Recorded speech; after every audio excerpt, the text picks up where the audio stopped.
हाँ तो बच्चों, basic mathematics for physics bye DC Yadav मेरे द्वारा लिखी गई 7वां चैप्टर और 6वां वीडियो, 6वां और आखिरी। इसके बाद ये काम किताब का पूरा हो जाएगा।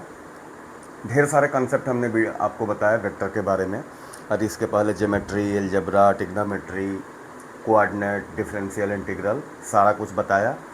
और आपको इसमें जो क्वेश्चन बता रहा हूँ इससे आपको पता चल रहा होगा कि प्रीवियस चैप्टर कितना अच्छी तरह इसमें अप्लाई करना पड़ रहा है, तब ये जाके सुलझ रहा है। तो यही 7 चैप्टर हैं जो फिजिक्स के मैथमेटिकल पोर्शन को डील करते हैं। इनकी जानकारी के बिना अब आगे जो वीडियो बनाऊंगा IEE रोडो के सवाल लेंगे, क्वेश्चन, जो बहुत ही बेस्ट बुक है फिजिक्स की। और मेरा क्या, लगभग सबका दावा, अगर उस पूरी किताब को कोई लड़का सीख जाए तो JEE में उसका 1 to 100 रैंक निश्चित है। तो एक एक क्वेश्चन उसका लेंगे। इसमें हमें कुछ कहना है।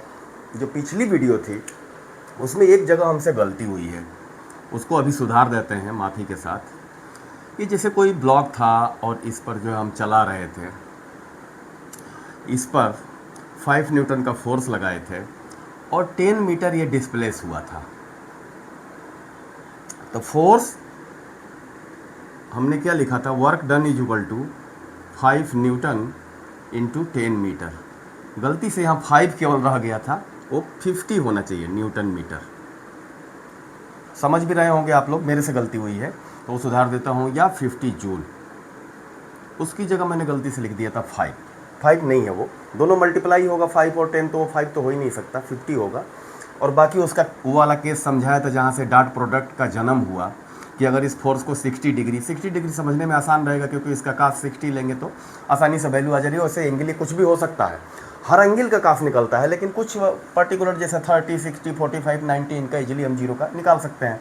तो वही वाला केस लिया। अगर ये थीटा होगा तो वो सारा चीज़ मैं समझा चुका हूँ, और मुझे पूरी उम्मीद है कि आपको समझ में आ गया होगा।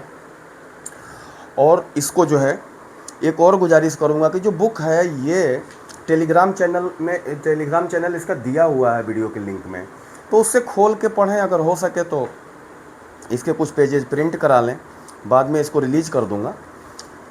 अभी इसमें कुछ खामियां हैं, मैं ये माफ़ी चाहूँगा कि कुछ जगह कुछ टाइपिस्ट ने बहुत सारी गलतियां कर दी हैं। फिर भी इसको निकाला मैं कि कंसेप्ट को सिखा दूँ और इरोडो स्टार्ट हो सके। और बुक को भी एक आध महीने में रीटाइप करा के जहाँ जहाँ गलतियाँ हैं फिर मैं लोड कर दूँगा इस पर इंस्टाग्राम चैनल पर, जो फ्रीली सबको मिल जाएगी। तो इसके सवाल को करें, क्वेश्चंस को करें, क्योंकि क्वेश्चन को करते समय मैंने नॉर्मल सॉल्व नहीं किया, मैंने समझाने के हिसाब से सॉल्व किया कि उसको पढ़ते हुए करोगे कई स्टेप में। जैसे कम स्टेप में ये सवाल हो सकता था, फिर भी मैंने स्टेप ज़्यादा रखे हैं कि आसानी से समझ में आ जाए। अब ये वाला क्वेश्चन है, जैसे लेते हैं क्वेश्चन 98। पीछे के तो क्वेश्चन काफ़ी करा चुका हूँ, कुछ क्वेश्चन छोड़ दिया हूँ। वो इसलिए कि जब कंसेप्ट बता दिया तो आप अपने आप भी इसका सोल्यूशन देख के कर सकते हैं, कंसेप्ट के साथ। सोल्यूशन देख के रटे नहीं। इसमें क्या दे रहा है, क्वेश्चन 98 ये कह रहा है कि दो वेक्टर हैं A और B। A बराबर दिया है 2i cap plus 3j cap, और B बराबर i cap plus j cap, i cap plus j cap. अभी क्या कह रहा है, the magnitude of component of A along B, component of A along B। देखो इसको सिंपली ड्रा कर लेते हैं। जैसे A वेक्टर ये है, A है, और ये B ले लो। अब B छोटा हो या बड़ा हो, मान लो यही तक भी रहता तब भी उससे बात नहीं है। ये सीधे इसका कंपोनेंट इस डायरेक्शन से, मतलब इस डायरेक्शन में कितना आएगा, A cos थीटा हमें चाहिए। जहां A सिंपली A लिखे, मॉड A है, यानी मैग्नीट्यूड ऑफ A। हमें A cos थीटा चाहिए, वही ये पूछ रहा है। कई बार पूछ देता है projection of A on B, वो सेम चीज है। Component of A along B मतलब इसका इस डायरेक्शन में कितना कंपोनेंट है, और वो भी उसका मैग्नीट्यूड पूछता है। मैग्नीट्यूड मतलब इसका इतना मैग्नीट्यूड कितना इफेक्ट है। तो ये तो साफ साफ दिख रहा है यहाँ से। ये जो मान लो O और ये M इस पर जो है परपेंडिकुलर ड्रॉप हो, तो OM इज इक्वल टू क्या होगा, OA, ये A हो तो OA cos theta, OM upon ये is equal to cos theta. तो हमें OA, और OA क्या है, वेक्टर A का magnitude, that is equal to A cos theta हमें चाहिए। अब देखो ए कास थीटा के लिए क्या होगा, ए डॉट बी तो हम निकाल सकते हैं वेक्टर के डॉट प्रोडक्ट से, इनके निकल जाएगा ना, 2 इंटू 1 2 प्लस 3 इंटू 1, जे पर मारो उसको 3, ये मिल गया, दैट इज इक्वल टू 5 है। और ए डॉट बी होता क्या है, ये सारे कंसेप्ट यूज करना आप सीखते जाइए। 20-25 पन्ना हम पेजेज हम बोल रहे हैं रोज़ लिखना ही पड़ेगा, चाहे बच्चा किसी भी क्लास में हो। 9-10 वाले थोड़ा कम लिख सकते हैं, लेकिन 11-12 वाले को तो 25-30 पेज लिखना है, क्योंकि केवल इसको भागवत सुनने से, जैसा मैं बोलते जा रहा हूँ, इससे नहीं होगा। इसको थोड़ा कंसेप्ट से पकड़िए कि कर क्या रहा है, और बहुत ही सिंपल चीज़ें हो रही हैं। ऐसा भी नहीं कि कोई बहुत बड़ा रॉकेट साइंस इसमें आ रहा है, ऐसा कुछ भी नहीं है। ए डॉट बी अपन ने पढ़ा था, ए डॉट बी क्या होगा, ये magnitude of A into magnitude of B into cos theta. अब यहाँ से देखो ये दो चीज़ हम अलग कर लेते हैं, A cos theta into magnitude of B, इसको हटा देते हैं, ये समझाया था। अब हमको ए कास थीटा चाहिए, तो ए डॉट बी में देखो सीधे केवल बी के मैग्नीट्यूड से डिवाइड करें तो हमें ए कास थीटा मिल जा रहा है, जहाँ ए वेक्टर ए का मैग्नीट्यूड है। तो ए डॉट बी हमें 5 आ रहा है, ए डॉट बी हमने निकाल दिया 5 अपॉन बी। अब बी का मैग्नीट्यूड कैसे निकालें, इसका इस बताया था, इसका स्क्वायर प्लस इसका स्क्वायर अंडर रूट ले लो, तो under root 1 plus 1 that is equal to 5/√2। इसको कंसेप्चुअली सीखिए। और एक क्वेश्चन है 99, ये बस एप्लीकेशन बता रहा हूँ, कंसेप्ट तो बता चुका हूँ, लेकिन एप्लीकेशन भी कंसेप्ट के साथ थोड़ा समझा के बता रहा हूँ, और इसी तरह आप सीखिए। बाद में अपने आप बोलता है ना शॉर्टकट याद करा लो कोचिंग में, अरे वो शॉर्टकट बाद में बन जाएगा, ऐसा कुछ नहीं है, लेकिन शुरू में ही शॉर्टकट करने लगे तो पूरा शॉर्ट हो जाएगा। फिर इरोडो जैसी चीज़ तो सीख ही नहीं सकते हो, जब बताऊँगा उसमें तो आपको समझ में आएगा कितना भयंकर एप्लीकेशन है इनका। If for 2 vectors A and B sum is perpendicular to difference the ratio of their magnitude. 99, ये क्वेश्चन की थीम ये कह रही है कि दो वेक्टर ए और बी हैं, तो उनके सम का कुछ ना कुछ वेक्टर बनेगा रिजल्टेंट, मान लो ये R1 बना, और उनका डिफरेंस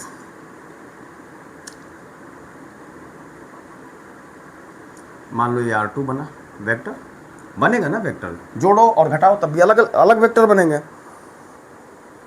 परपेंडिकुलर है ये, R1 इज ऐसे परपेंडिकुलर का निशान बनाते हैं, ऐसे करके खड़ा कर दिए तो ये परपेंडिकुलर हुआ। R2 तो A बाई बी पूछ रहा है, वेक्टर ए का मैग्नीट्यूड अपन वेक्टर वी का मैग्नीट्यूड रेशियो पूछ रहा है कितना होगा, कर लेते हैं। परपेंडिकुलर हैं और दोनों ये वेक्टर R1 R2, तो R1 डॉट R2 यानी scalar product is equal to 0 होगा, क्योंकि कास आता है इसमें कास थीटा, तो कास 90 होने पर 0 हो जाएगा। तो इसको लिख लेते हैं, ए प्लस बी वेक्टर R1 की जगह और डॉट करके ए माइनस बी, ऐसे कर लेते हैं। अब इसको खोलो यार, ये डॉट ए आएगा, पहले को ए को उठाओ, दोनों में मारो, ये डॉट ए, ये तो ए स्क्वायर हो जाएगा, एंगल 0 है और कास 0 पर 1 होता है, तो ए का मैग्नीट्यूड इंटू ए का magnitude A square minus A dot B, यानी ये भी कास थीटा है, ए और बी के बीच का अगर एंगल थीटा है तो अब बी को उठाओ प्लस बी डॉट ए। एक और चीज़ बताया था, इनका क्रम बदलने से कोई फ़र्क नहीं पड़ता, जैसे ये वेक्टर हैं ऐसे यहाँ बना लेता हूँ, ये थीटा है और ये ए वेक्टर है और ये बी वेक्टर है, तो ए डॉट बी करो तब भी ए बी कास थीटा आएगा, और बी डॉट ए करो तब भी ए बी कास थीटा आएगा, क्योंकि इसमें डायरेक्शन का तो कोई मतलब ही नहीं है, ये तो ये स्केलर प्रोडक्ट है। तो यहाँ भी डॉट लगाए हो तो स्केलर प्रोडक्ट है, और यहाँ डॉट ही यूज किया, डॉट यूज करके उसको 0 दिखाया है, क्योंकि वो दो एक दूसरे के परपेंडिकुलर हैं, ये रिजल्टेंट्स, वही वो कह रहा है। बी को उठाया ए पर मारा और माइनस बी पर, minus B dot B is equal to 0, क्योंकि यहाँ 0 आ रहा है। अब इसको ले लो यार, ए स्क्वायर होगा, ए का मैग्नीट्यूड ए में मल्टीप्लाई होगा, minus A B cos theta करो, अगर उनके बीच का एंगल थीटा होगा तो सपोज करके अपने को चलना है, plus A B cos theta, मैंने बोला था क्रम बदलने से कोई फर्क नहीं पड़ता, सेम चीज़ आती है, minus B square is equal to 0, ये खत्म। तो A square is equal to B square आ रहा, मैग्नीट्यूड है ये, तो A by B is equal to 1, यही आंसर है दिया हुआ है। और ये क्वेश्चन पूछा है CBFC PMT 2003 में, ठीक है। कंसेप्ट थोड़ा थोड़ा क्लियर करते हुए चलें। अब देखो IIT जेई का सवाल लेते हैं। IIT जेई 2007 ये क्या कह रहा है कि ये particle moves in XY plane under the influence of a force such that linear momentum is, particle का लीनियर मोमेंटम दिया हुआ है।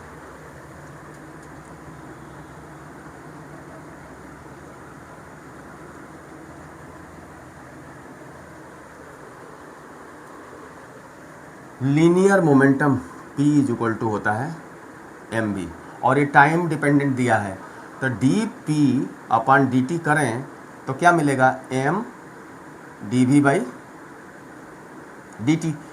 dv बाई dt एक्सेलरेशन होता है, change in velocity with respect to time, that is equal to ma is equal to force. ये vector होता है, ये भी वेक्टर क्वांटिटी होती है, तो ये भी वेक्टर होगा और ये भी वेक्टर होगा, ये भी वेक्टर होगा, फोर्स भी वेक्टर है। आ गया। तो ये दे क्या रहा है, लिख लेता हूँ उसको। पार्टिकल का लीनियर मोमेंटम pt दिया हुआ है इज इक्वल टू a बाहर रखा है और दिया कास के टी हम आई कैप बाद में लिख रहे हैं, वो शुरू में लिखा है, कोई फर्क नहीं पड़ता, आई कैप माइनस साइन के टी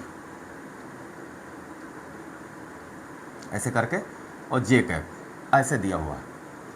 देखो IIT उस समय हुआ करती थी, एडवांस नहीं होता था, 2007। अच्छे क्वेश्चन बनाते हैं। तो पूछ रहा है the angle between force and momentum, तो ये PT ये वेक्टर है, ओ व एंड फोर्स F के बीच में एंगल पूछ रहा है। एक्चुअली ये 90 आएगा, मैं दिखाता हूँ कैसे आएगा। अब dp बाई dt निकालो तभी तो फोर्स निकलेगा। dpt by dt is equal to force. Time के रेस्पेक्ट में डिफरेंशिएट करो, यहाँ से दिखाया तो ये बराबर जो है फोर्स आएगा, दैट इज इक्वल टू, देखो यहाँ केस आ गया फंक्शन ऑफ ए फंक्शन, जैसे साइन एक्स स्क्वायर को अपन डिफरेंशिएट किए थे ना, साइन एक्स स्क्वायर को अपान डी बाई डी एक्स ऐसे करें, साइन एक्स स्क्वायर, तो एक्स स्क्वायर को हमने टी माना था एक सिंगल फंक्शन, और तब जो है क्या किया था, sine T D by D T into D T by D X किया था। वही यहाँ होगा। इस के टी को अगर एक मान लो, कोई एक फंक्शन मान लो, तो ये कास का माइनस साइन हो जाएगा, ए को बाहर ही रखो, माइनस साइन के टी, और के बाहर आएगा, के टी भी डिफरेंशिएट होगा, तो यहाँ के हो गया, और इसको कर लो आई कैप, माइनस साइन को करोगे तो वो क्या आएगा, यहाँ भी के बाहर आ जाएगा, और साइन का कास होता है, तो कास के टी, साइन का माइनस नहीं होता है तो ये माइनस ऐसे ही रह जाएगा, कास का माइनस साइन होता है इसलिए माइनस आया, और यहाँ कर लो आप जे कैप और इसको बंद कर दो। ठीक है, चाहो तो इस के को भी बाहर रख लो यार, अब इस के को मिटा दिया हमने, यहाँ से दोनों जगह से गया। ठीक है, अब इनका डॉट प्रोडक्ट निकालो, P डॉट F, तभी तो अभी एंगल डिसाइड होगा।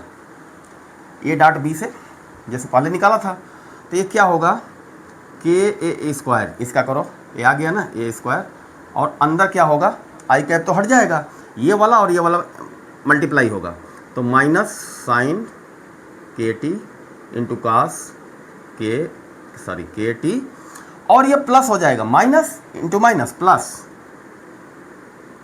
साइन के टी कास के टी। देखो इसी तरह बुक में भी मैंने किया है, अब ये कैंसिल हो गया है, जीरो ही हो गया ना, जीरो से इसमें मल्टीप्लाई किया।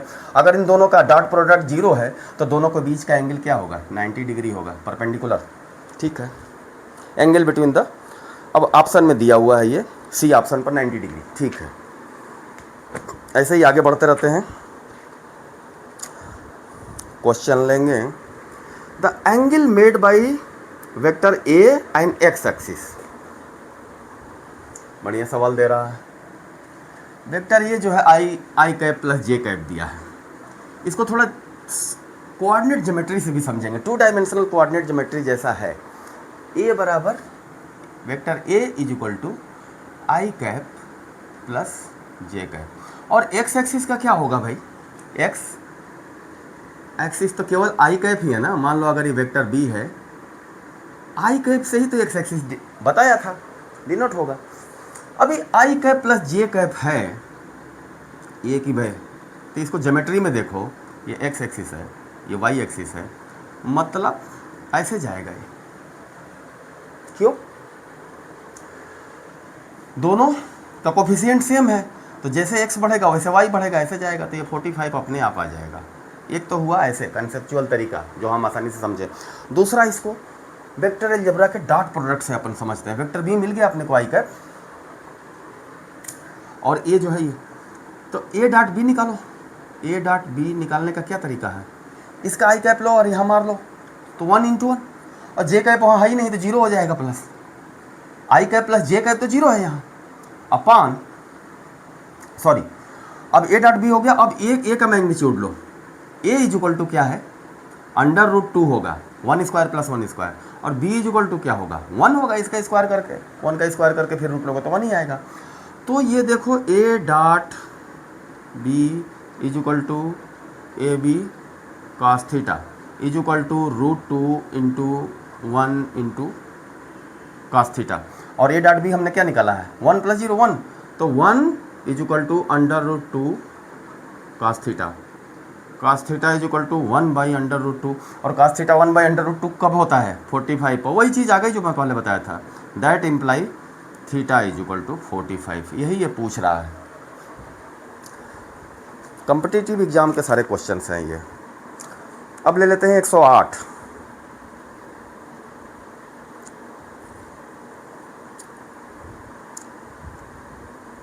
ए particle move from point, 2 point दिए हुए हैं, ये एक पॉइंट से दूसरे पॉइंट तक जाता है, वह फोर्स भी दिया हुआ है आई जे के। 2 डायमेंशनल केस है, नीट 2016 में पूछा है। सारी गर्मी है, खांसी आ रही है, करते हैं।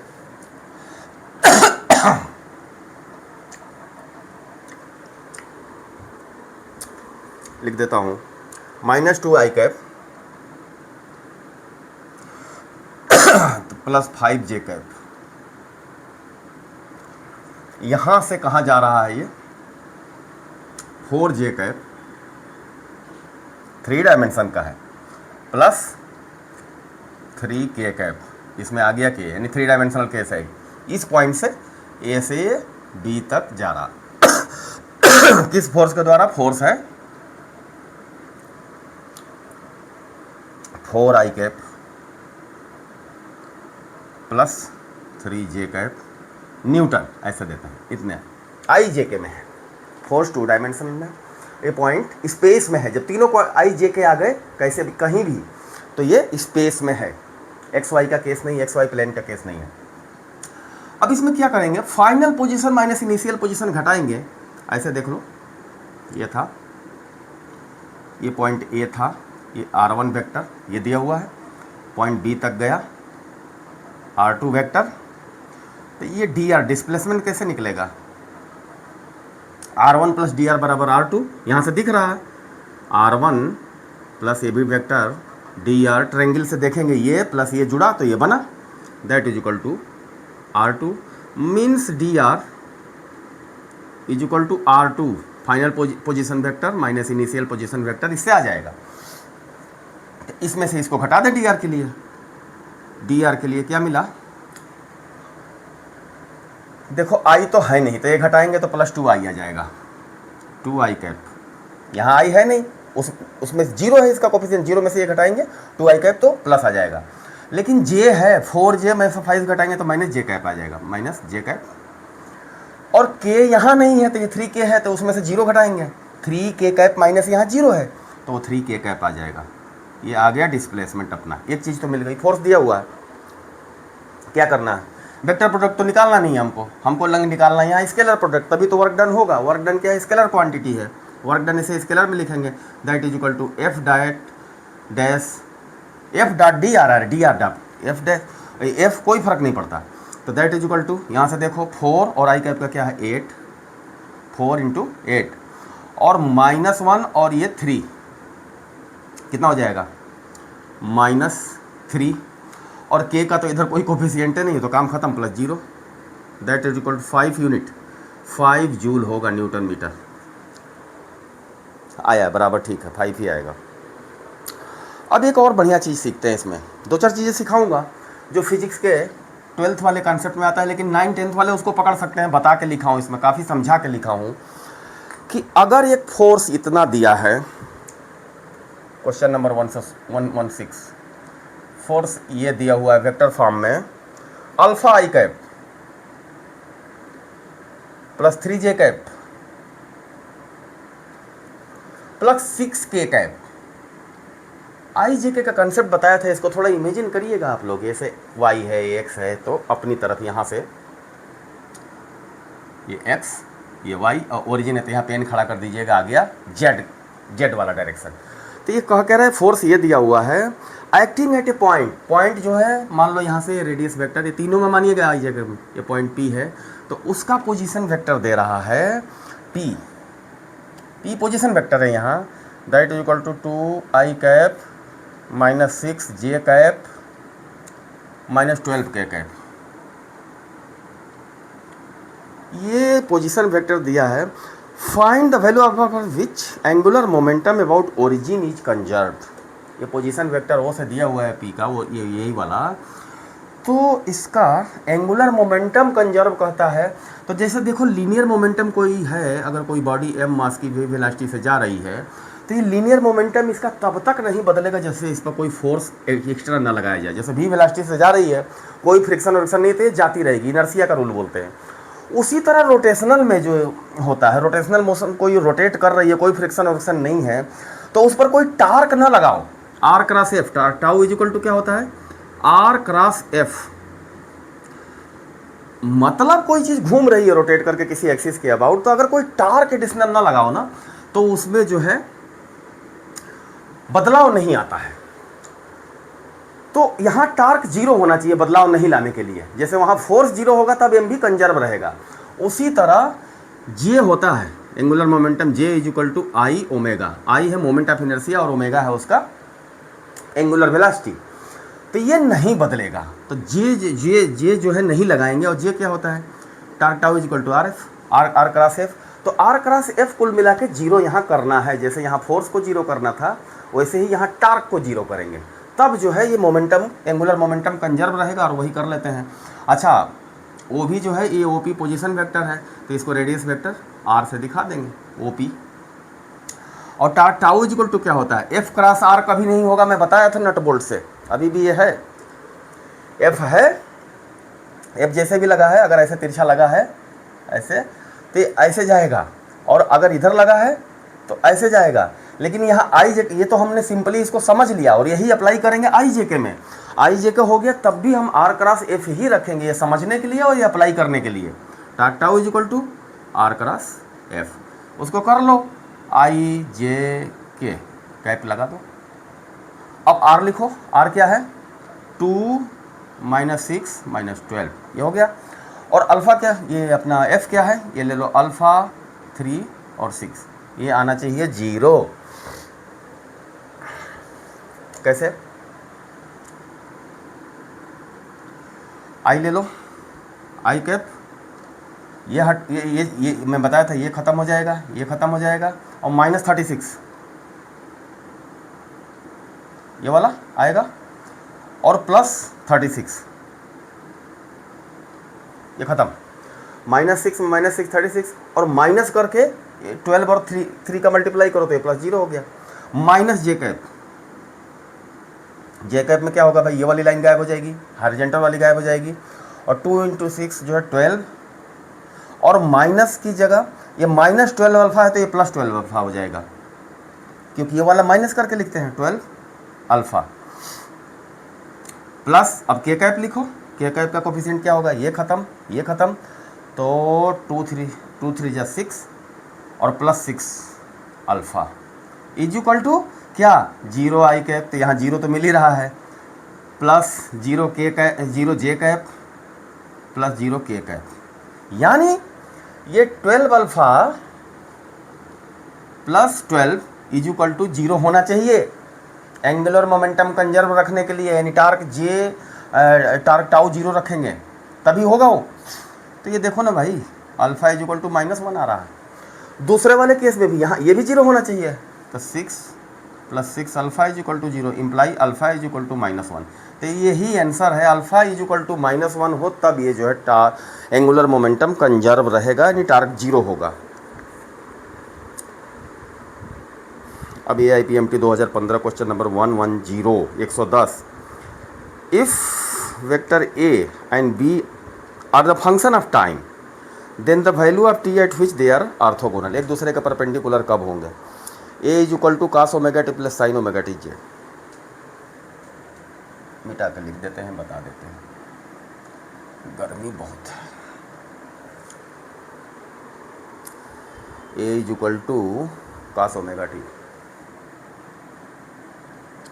ऐसे दिया है, cos टाइम डिपेंडेंट ये वेक्टर हैं i cap plus sin ω t j ऐसे कह रहा है, और v is equal to cos ω/2 i cap plus sin ω/t/2। यहाँ खाली ω2 है, यहाँ ω/t/2 है। देखो ये खेल क्या कराना चाह रहा है आपसे, थोड़ा इसको समझते जाएंगे।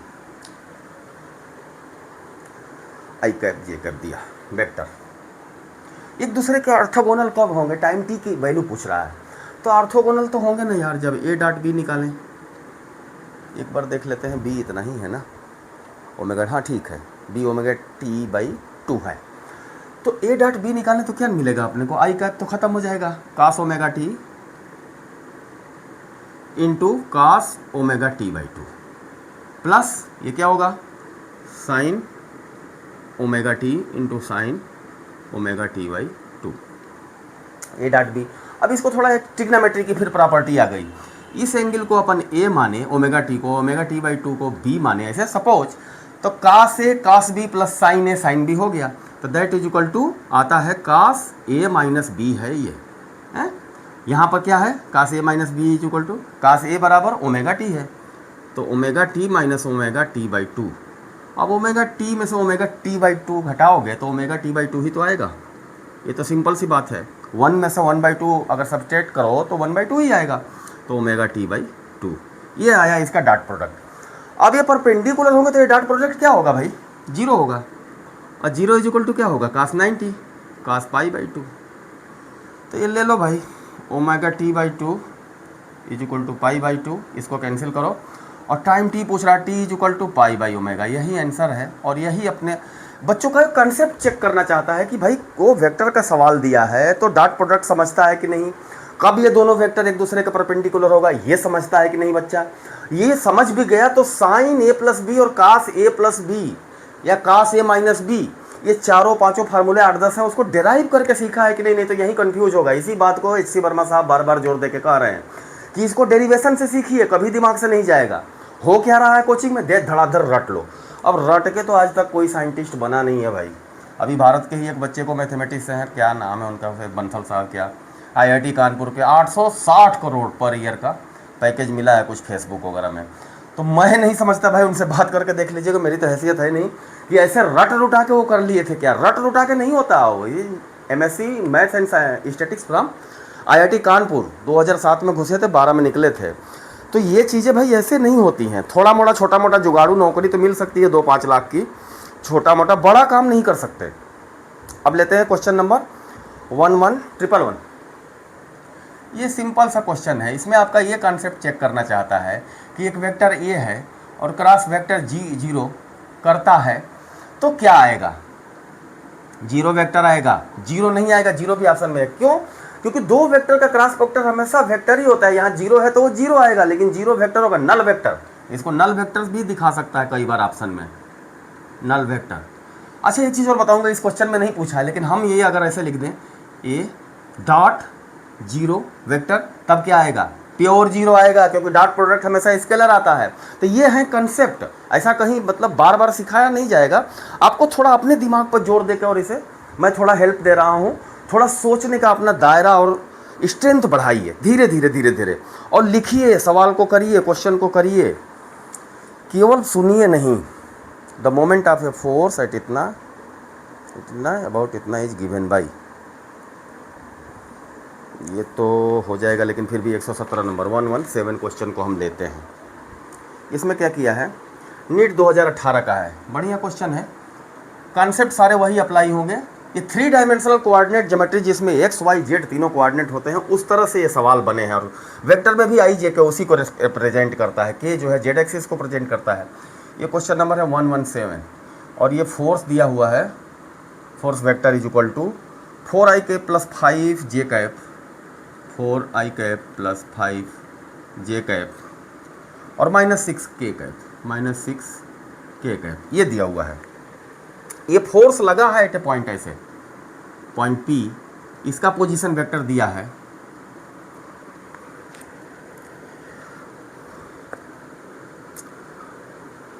203, ऐसे लगा है 203 ऐसे दिया है। और अबाउट पूछ रहा है 2 - 2 - 2, ये वाला पॉइंट जो है 2 0 नहीं, ओरिजिन नहीं है ये, 2 - 2 और ये -2 ऐसे, इसके अबाउट पूछ रहा है।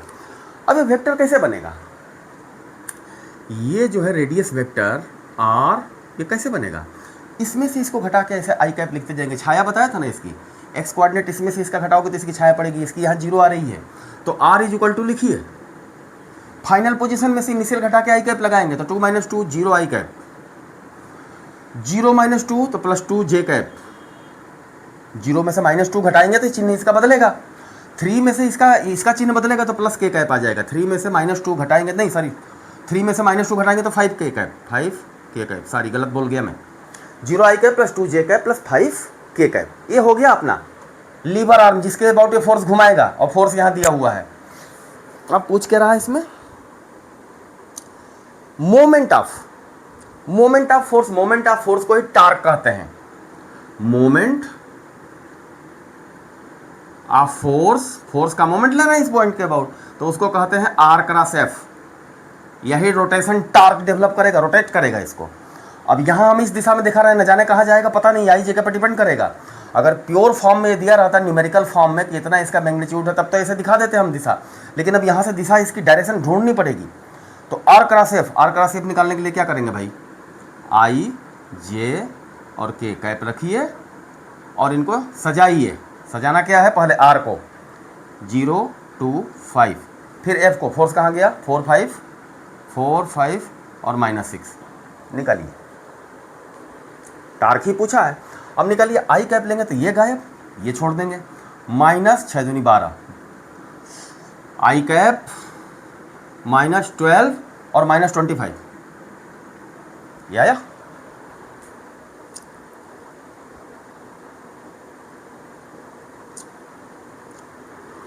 कुछ गलत आ गया क्या, माइनस के कैप कैसे आया लिखने में, 6 तो है 4,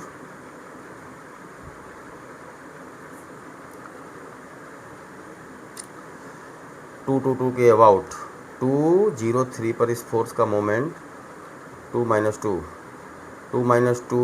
0 + 2 -3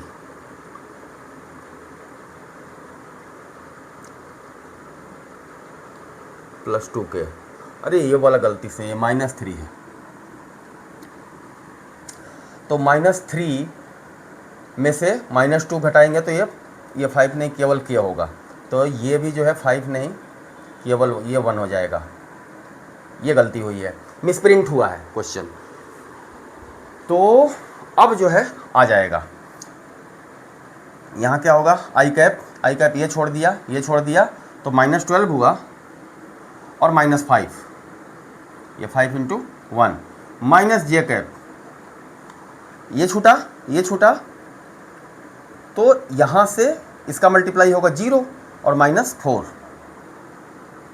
प्लस के कैप, यहाँ माइनस लिया, ये ध्यान रखना, डिटरमिनेंट में बताया था प्लस माइनस प्लस, के कैप ले लेते हैं, क्या आया, ये छूट जाएगा केवल ये 0 5 0 हो जाएगा और -8 क्या आ रहा देख लेते हैं, -17 आई कैप प्लस ये माइनस और माइनस प्लस हो जाएगा प्लस जे कैप -8 के कैप।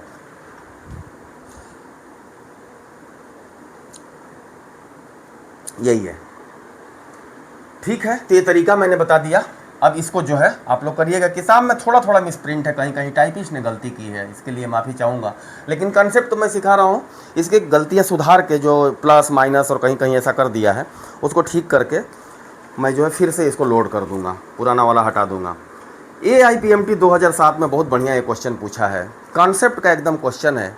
कोई बॉडी m मास की v वेलोसिटी से जा रही है, तो उसके 2 पॉइंट पे ऐसे डायग्राम बनाया है। क्वेश्चन नंबर क्या है डाल दूं, 118।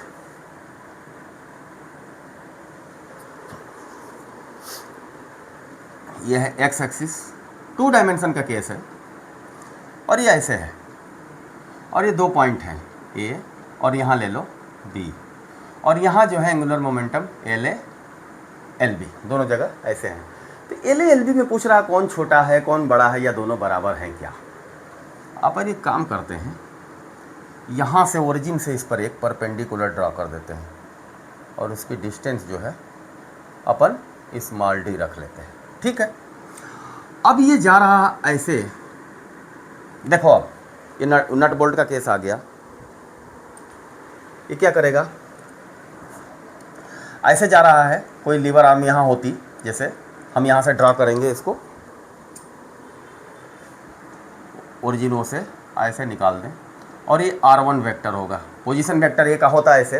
तो ये क्या करता, ऐसे मार के इसको इधर क्लॉकवाइज रोटेट करेगा, मारेगा तो रोटेट करने लगेगी, तो ये -k, अब यहाँ से जो है -k direction, k cap direction में इसका टार्क आएगा, वही इसका एंगुलर मोमेंटम होगा। लीनियर मोमेंटम का मोमेंट ले लें ओरिजिन के अबाउट, तो वो एंगुलर मोमेंटम होता है। तो पूछ रहा है एंगुलर मोमेंटम यहाँ A पर और B पर जो होगा उसका क्या रिलेशन होगा आपस में। इसको भी जोड़ लेते हैं, ये R2 वेक्टर से, यहाँ θ2 बना रही है, यहाँ θ1 बना रही है, तो ये भी θ1 हो जाएगा और ये θ2 हो जाएगा, और ये R2 है, R2 position vector point B का R2 है, इसका मैग्नीट्यूड R2 आएगा। तो LA इज इक्वल टू क्या होगा बाबू, R, मैं बोला था R क्रॉस MB तो ऐसे चल ही रहा है इस पर, हर दोनों जगह MB है, एक ही तरह से, एक ही लाइन पे। तो R1 cross MB is equal to R1 MB sine theta आएगा नहीं है, ये R1 को आगे बढ़ा के इसका जब टेल यहाँ से हटाएंगे, जो मोमेंटम इधर था तभी तो निकलेगा इसका टॉर्क LA। अब यहाँ देखो LA is equal to MB into R1 sine theta. R1 sine theta को जरा यहाँ से देख लो, ये R1 है और इंटू साइन थीटा, तो D by R1 is equal to sine theta होगा। D बाई R1 जो मैग्नीट्यूड है इसका is equal to sine theta, तो D is equal to R1 sine theta, यानी R1 साइन थीटा की जगह हम D रख सकते हैं। तो LA is equal to MB, magnitude में लिख रहे हैं, D साइन थीटा, और डायरेक्शन क्या होगी -k कैप, ये लगाना ना भूलें। इतना करके और इसको जब ये मैग्नीट्यूड में ले लिए तो -k कैप, क्यों, क्योंकि ये मरोड़ के क्लॉकवाइज मरोड़ रहा तो अंदर घुसेगी। देखो अब दूसरा वाला तमाशा, इसमें क्या हो रहा है, दूसरे पॉइंट पर क्या मिल रहा है, यही मिलेगा। ये R2 बड़ा हो गया, लेकिन MB तो ऐसे ही था, और R2 को इधर से मरोड़ेंगे तो ये भी -k कैप में जाएगा। तो LB is equal to MB ये इंटू R2 साइन θ2, ये θ1 था, सॉरी लिखना भूल गया मैं, ये θ1 है, यहाँ पर एक θ1 बना था और निकाला तो D के फॉर्म में आ गया, D आ गया, R1 sine θ1 is equal to D। तो यहाँ भी R2 sine θ2 is equal to आएगा, और ये -k कैप लगा लेते हैं, -k cap is equal to MB D ही आएगा। क्यों, क्योंकि ये बाई ये perpendicular upon hypotenuse is equal to sine θ2, तो साइन θ2 तो क्या हो जाएगा, D by R2 is equal to sine θ2, तो D is equal to R2 sine θ2 आएगा, तो वो D यहाँ हम रख सकते हैं, MVD -k कैप सेम। तो LB और L1 दोनों जगह एंगुलर मोमेंटम सेम रहेगा। देखने में थोड़ा कंफ्यूज हो रहा है कि नहीं होगा, लेकिन ये डायग्राम किताब में भी बना हुआ है, और इसमें ज़्यादा मिसप्रिंट नहीं है। D is equal to R1 sine θ1 की जगह कहीं θ1 टाइप कर दिया है। तो ये सारी गलतियाँ जो है मैं एक आध महीने में सुधार के इसको लोड कर दूंगा। क्वेश्चन नंबर 119 और 121 समझ लेते हैं, उसके बाद ये इसका खेल ख़त्म हो जाएगा। इसमें सेंटर ऑफ मास का एक क्वेश्चन है। सेंटर ऑफ मास को भी समझते हैं, पहले 1 डायमेंशन में समझेंगे, उसी को 3 डायमेंशन और 2 डायमेंशन सब में अप्लाई कर देंगे। ये होता ही है 1 डायमेंशन में जो चीज़ सही है। सेंटर ऑफ मास का ऐसा होता है कंसेप्ट, 1 डायमेंशन में समझिए, पहले ये एक्स एक्सिस था ओरिजिन से, और यहाँ r1 डिस्टेंस पर m1 मास है और ये r2 डिस्टेंस पर m2 मास है। तो इसका सेंटर ऑफ मास पूछता है, तो करते क्या है, इस मास का ओरिजिन के अबाउट मोमेंट ले लो, तो वो क्या होगा न्यूमेरिकली 1 डायमेंशन में r1 m1, और इसका भी ले लो तो ये हो जाएगा r2 m2। इन दोनों को ऐड कर दो और ये जो है दोनों मासेज के सम से इसमें डिवाइड कर देते हैं, तो डिस्टेंस आ जाती है। वो ये बताती है, जैसे मान लो ये r आ गई, तो r ये बताती है कि दोनों मासेज को जोड़ के अगर r में मल्टीप्लाई करो ना तो ये सेम होगा। कैसे, m1 plus m2 into r जो नहीं आई, दैट इज इक्वल टू पहले वाले का मोमेंट m1 r1 प्लस दूसरे वाले का m2 r2। डायमेंशनली भी ठीक है, m ये मास है इंटू r, ये भी mass into distance, mass into distance.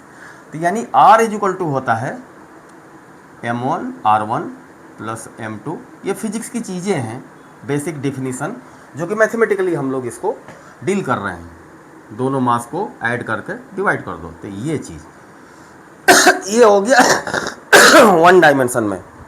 अब एक केस पूछ रहा है 3 डायमेंशन का, क्वेश्चन नंबर 119 119। कह क्या रहा है कि 2 बॉडी है, एक 1 kg क्वेश्चन 119 और एक है 3 kg। 1 kg वाले का पोजीशन वेक्टर है i cap plus 2j cap plus k cap minus 3i cap minus 2j cap plus k cap. ये ऐसे है। अब इसको पोजीशन वेक्टर में ही, तो वहाँ r तो r1 r2 क्या थे, एक ही लाइन पे थे। यहाँ जो है स्पेस में है, तो इसी से मल्टीप्लाई करेंगे। 1 से इसमें मल्टीप्लाई करो और प्लस करके इसमें ये 3 से मल्टीप्लाई करो और अपान 1 प्लस 3 मासेज को डिवाइड कर दो, तो इसका पोजीशन वेक्टर ये r के फॉर्म में आ जाएगा। वही तो सिखाया अभी मैंने। तो अब इसको करो i कैप और माइनस 9, तो माइनस 8 i कैप, और ये 2j कैप, और यहाँ जो है माइनस 6, तो माइनस 6 व प्लस 2 माइनस 4j कैप कर रहा हूँ इसको। और ये खाली सिंगल के और ये 3k, तो that is equal to 4k cap upon 4, देखो डिवाइड चला जाएगा, that is equal to minus 2i cap minus j cap plus k cap. यही आंसर है। और यही वो पूछ रहा है कि 3 डायमेंशनल में आप इसको कैसे करेंगे, minus 2i cap minus j cap plus k cap. ठीक है, ये CBSE PMT 2000 AIPMT 2009 का क्वेश्चन है।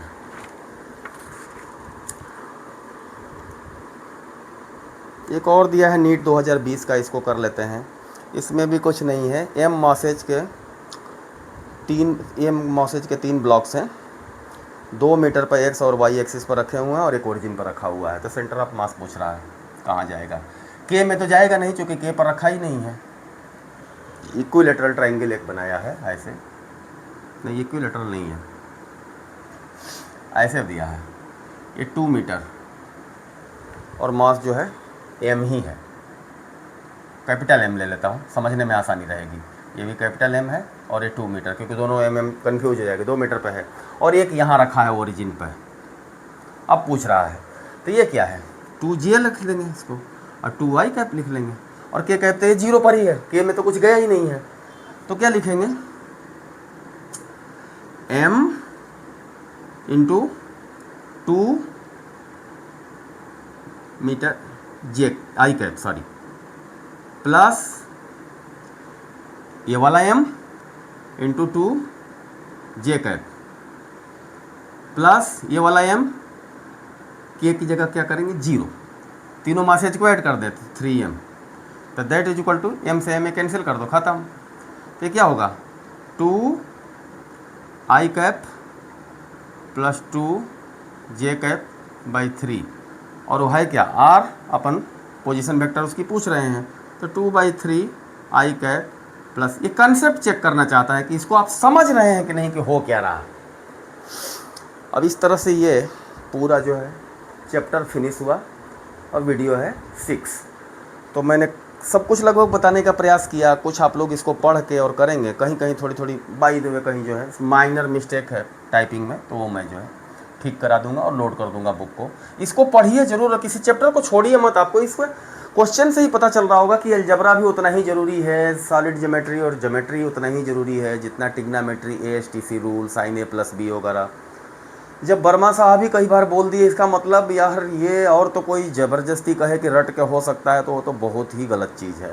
मत करिए। आप लोग टाइम भी कितना लगा, कुल मिला के 24 वीडियो हैं और एक आध घंटे की हैं, बाकी कुछ 40 मिनट की में, तो टाइम भी कितना जा रहा है। उसको 4 बार पढ़िए और लिखिए, तब भी जो है मैं नहीं समझता हूँ कि 10-15-20 दिन में इसको अच्छे से डिराइव करके ना किया जा सके। हो क्या रहा है कि 15-20 दिन अभ्यास करके लोग कर लेते हैं, डेरिवेशन से कोई मतलब नहीं, फिगर ड्रा किया नहीं,